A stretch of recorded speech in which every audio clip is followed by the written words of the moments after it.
कौमी सलामती कमेटी में और इसके इजलास में जो सियासत थी वो बदकिस्मती से ज़्यादा नज़र आई और ऐसा लगता है कि पूरा मामला ही एक गोया सियासत की नज़र हो गया। एक तरफ पाकिस्तान तहरीक इंसाफ बार बार ये कहते रहे कि अगर हमारे जो बानी हैं उनकी आप यहाँ पर शिरकत नहीं कर सकते तो हमारी मुलाकात ही उनसे कम अज़ कम गोया करवा दी जाए। वहीं दूसरी तरफ हुकूमत भी अपने फोकस के ऊपर बात करने से ज़्यादा इन्हिसार इस तरफ ही करती रही कि जी PTI देखें, ये कितने ख़राब हैं, ये गंदे बच्चे हैं, ये लोग सियासत जो है वो कौमी मफाद में घसीट रहे हैं। तो गोया दोनों इतराफ़ से बड़े वाज़े किस्म की डिस्ट्रैक्शन नज़र आई। कौमी जो सलामती कमेटी का और जो उसका फोकस था, प्राइमरी ऑब्जेक्टिव था दहशतगर्दी के ऊपर एक रिन्यूड प्लान बनाना या पुराने तमाम तर प्लान्स को दोबारा रीएक्टिवेट करना, उसके ऊपर तो ऐसा लगता है कि दोनों इतराफ़ एब्सेंशिया का शिकार हुई और अपनी अपनी सियासत की बदकिस्मती से नज़र हो गई।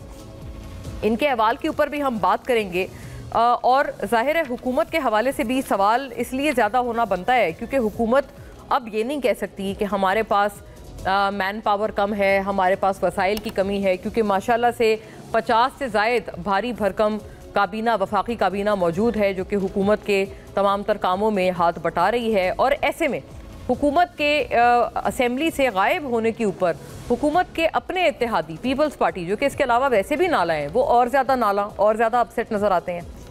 होना भी चाहिए क्योंकि अगर काबीना के अरकान की तादाद बढ़ गई है तो डेफिनेटली उनकी नुमाइंदगी भी उसी प्रोपोर्शन से बढ़नी चाहिए। इसके ऊपर बात रहेगी।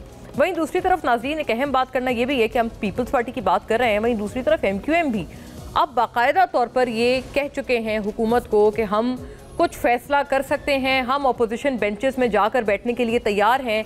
इतने डायर सर्कमस्टांसेस होने के बावजूद भी ऐसा मालूम होता है कि हुकूमत जो है वो एक बबल में रहती है और किसी से इंटरैक्ट करना गवारा नहीं करती। हुकूमत के अक्सर वज़रा किसी भी तरह की अकाउंटेबिलिटी के लिए या आंसरेबिलिटी के लिए अवेलेबल नहीं होते, गैर मौजूद होते हैं, अनअवेलेबल होते हैं। और दूसरी तरफ ये भी है कि किसी को भी ऑन बोर्ड जो है वो नहीं लिया जाता। जैसे कि आज एक अफ्तार के एहतमाम पे बड़ा अच्छा डिस्कशन हुआ यहाँ इस्लामाबाद के KP हाउस में अंडर चीफ मिनिस्टर गंडापुर साहब, जो कि आप अपने स्क्रीन्स पर देख सकते हैं। वहाँ पर बहुत से सहाफ़ियों के साथ हमारा भी जाने का इत्तेफाक हुआ और एक इसमें बड़ी नोटेबल बात ये थी कि कोई गुड और बैड जर्नलिस्ट नहीं थे। हर तरह के, हर सोच के, हर मकतब फ़िक्र के सहाफ़ियों को इंगेज किया गया था और उनसे बड़ा एक ऑनेस्ट कैंडिड किस्म का इंटरेक्शन हुआ।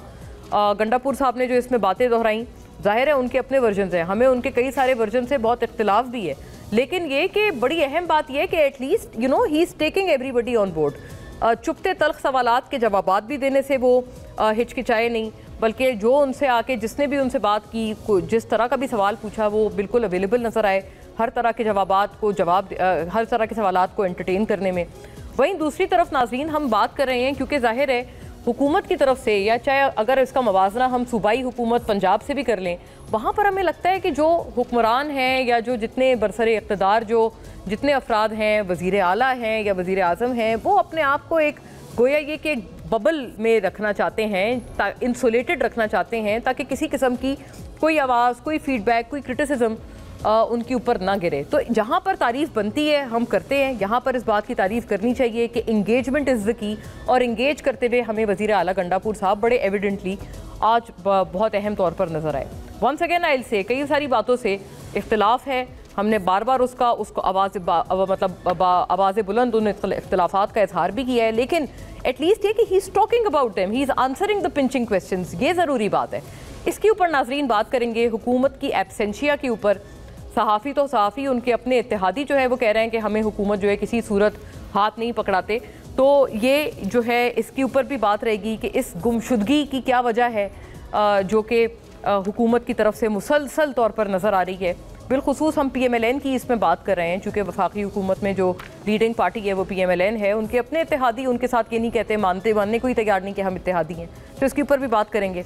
और नाजरीन जो कौमी सलामती कमेटी में जो सियासत बराए सियासत का सिलसिला था उसके ऊपर कुछ देखते चलिएगा कि हमने जो चीज़ें अमेलगमेट की हैं, क्योंकि बदकिस्मती पिवटल एजेंडा जो हम सब के वबाले जान बनकर दहशतगर्दी का मसला अब दोबारा खड़ा हो गया है, उसके ऊपर तो किसी का ध्यान ही नहीं। कौमी सलामती का इजलास नाज़रीन, बानी PTI ने बयान दिया है कि तहरीक इंसाफ की जानिब से नेशनल सिक्योरिटी कमेटी के बाइकआउट का फैसला बिल्कुल दुरुस्त है। इस इजलास में ना मुझे बुलाया गया, ना मेरी राय ली गई और ना बलूचिस्तान के नुमाइंदों को बुलाया गया। अपोजिशन लीडर उमर अयूब ने कहा है कि कौमी सलामती कमेटी के इजलास गैर मौसर रहा, मुल्क का बुरा हाल हो गया है, हुकूमत अपोजिशन अलायंस से खौफजदा है। वज़ीर आला खैबर पख्तूनख्वा अली अमीन गंडापुर साहब कहते हैं कि कौमी सलामती कमेटी का इजलास मीटिंग कम और प्रेजेंटेशन ज़्यादा थी। खैबर पख्तूनख्वा में किसी सूरत ऑपरेशन की इजाज़त नहीं देंगे, ऑपरेशन का फ़ायदा नहीं, अफगानिस्तान से मज़ीद दहशतगर्द आ रहे हैं। वज़ीर मुमलिकत बराए दाखिला इस पर जवाब दे रहे हैं तलाल चौधरी साहब। उन्होंने कहा है कि वज़ीर आला अली अमीन गंडापुर कौमी सलामती के इजलास के हवाले से गलत फहमी पैदा कर रहे हैं। मुल्क में किसी किस्म का भी ऑपरेशन नहीं हो रहा, यानी एक कैटेगोरिकल डिनायल आया है कि कोई ऑपरेशन हो ही नहीं रहा, तो आप क्यों कह रहे हैं कि हम इजाज़त नहीं देंगे। वहीं बैरिस्टर सैफ ये कहते हैं कि गवर्नेंस गैप का बयान जाली वफाकी हुकूमत के मुंह पर जनाटेदार तमाचा है। दहशतगर्दी के खिलाफ सूबे की मददनाक वफाक कर रही है और बेहिसी की इंतहा है। वफाकी हुकूमत खैबर पख्तूनख्वा और बलूचिस्तान में दहशतगर्दी का महज तमाशा देख रही है। इस पूरे हालत ज़ार पर बात करते हैं नाज़रीन।